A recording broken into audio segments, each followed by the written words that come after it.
manageable to the point where I was comfortable.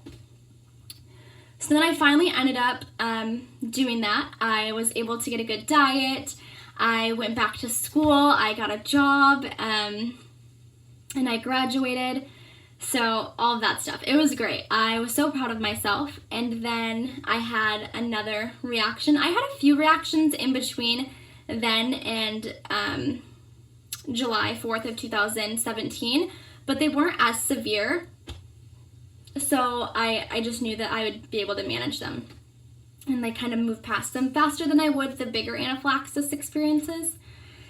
And so then July 4th of 2017, we were at a family gathering, and it was a pool party. It was super fun and laid back. There was lots of food, and I remember picking up a plate, and as soon as I touched it, I went to itch my nose because my nose was itching.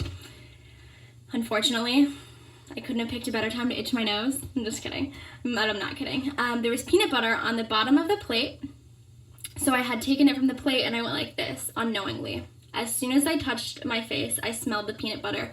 I thought, okay, it's fine. I didn't eat it. I'm going to go into the bathroom really quickly. I'm going to wash it off my face, wash it off my fingers, and I'll be fine. As soon as I got to the bathroom and washed it off, my whole body just went into fight or flight. I just felt that impending doom again, and my throat started to swell. I started to get hives all over my chest. And immediately I went out and I grabbed my mom and I was like, I need the epinephrine. So she ran to the car, and I'm so thankful. My cousin's wife, she is a nurse, so she took control. She injected the first dose of epinephrine, and I laid there. I remember laying there and just staring at her, and I was so scared, and I just kept asking her. I was like, I don't want to die. Am I going to die? I don't want to die. Am I going to die? And I just laid there, and all of those thoughts, and I was having flashbacks of my first severe anaphylaxis experience, and I was like, this can't happen twice. Like, there's so many people who have reactions and they don't make it. I was like, I have to. Like, there's stories of someone's epi not working, and it's sending them into cardiac arrest because it's too big of a dose of adrenaline, and I was just so scared. So I'm laying there, and I just kept asking her, like, Pinky, promise me I'm not going to die. I don't want to die. So she looked at me, and she was like, she just reassured me. She's like, it's all going to be okay. And then my body, I just wasn't getting enough air in my throat, and my tongue, the back of my tongue was so swollen that I remember my body start to, like, if you've ever seen those movies where, like, someone's underwater and their body starts to convulse, that's, like, kind of how I felt. Like, that's how I would describe the feeling I felt. If I had to give you guys a good description. So I felt like my body was starting to convulse, and I felt like I was kind of starting to, like, lose consciousness. So my cousin's wife injected the second dose of epinephrine into my left thigh. For some reason, the medical alert team, or the EMT, was not getting there fast enough, and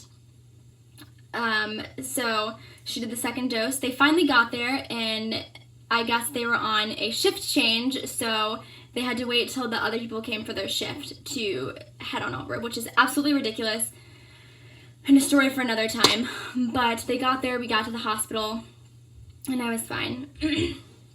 So after that, I just kind of felt like I didn't want to eat again. I fell into that spot again, that funk where I started to lose weight. And the worst part about that was 3 days later, I was at school, and this is right before graduation, and I had another allergic reaction at school to a product that I was applying to somebody's face for a facial, and I had to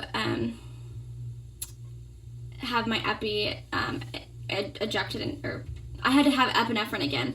So I went through that a whole second time in the time span of a week, and that was really, really hard.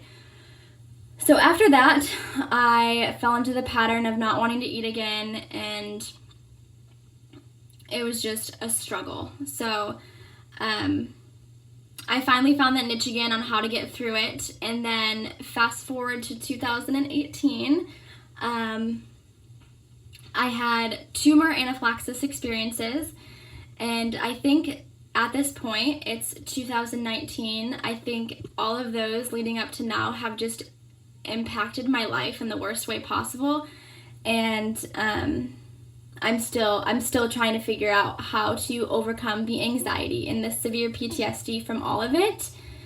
And this video and this vlog is going to be about my experiences with the food allergies and how to overcome anxiety and PTSD. But right now, as of right now, I have not yet figured out how to fully overcome it all. So I want this vlog to capture me doing that, capturing me take back my life and grabbing it by the horns and just living the life that I imagined for myself. Because as of right now, I'm being a biggest Debbie Downer, and I'm like, I'm not gonna get through this. It's 2019. It is February, and I am back feeling like I'm just in the ocean and I'm under all the waves and I'm stuck in that tide. I just feel like I'm stuck in that tide and I'm never gonna get out. So right now I am engaged to the most amazing man I have ever met in my entire life, and I'm just so blessed and so thankful to have him as a support system. And right now I am not being the best version of me that I can be. I have let the fears and worries of all of my anaphylaxis experiences get to me. I keep replaying it over and over in my head. I'm afraid to eat. I don't eat, and if I do, I eat the same 2 things every day for like weeks at a time, which is miserable. But I have to realize that the only person who is doing that is myself. It's nobody else's fault. And there are days when I just feel like, oh, poor me, like, boo me, and I just want to capture myself in these videos overcoming all of that. I want to look back at these videos and I want to see that I have overcome all of these fears and all of these worries and the self-doubt, so that I can just be proud of myself. And another thing is, I am exhausting to be around. Like, it's exhausting being with somebody who has all these fears and just let those fears control their life. It really impacts their every day-to-day life, and I'm not being the best fiance and the best daughter and the best friend that I could be. So I want to take my life back. That's what I want to do. So I'm going to capture this, and I hope that it can be something that people struggling with food allergies can go to someday to say, she did it and I can do it too. And I don't know. So we will see. No, we won't see. I'm going to do this. So I'm really excited. And in this vlog also, I will be sharing just like a whole bunch of fun stuff as well. So thank you guys so much for watching, and I will keep you guys all updated. I am scheduled to go see a therapist soon, so I'm gonna get into a therapist, start talking about all these things I'm going through, and I want to kick this once and for all so that I can enjoy foods and enjoy life and not have to wake up every day and worry if what I'm gonna eat is gonna kill me or not. Because that is the reality of my situation, but it's all about how you go about it. So I want to be able to be strong enough and to go about that and to come out on top strong. And that's a fuzz. I thought it was a spider. Come out on top strong. Come here, Gizmo. And I'll introduce you guys to my dog. Come here, buddy.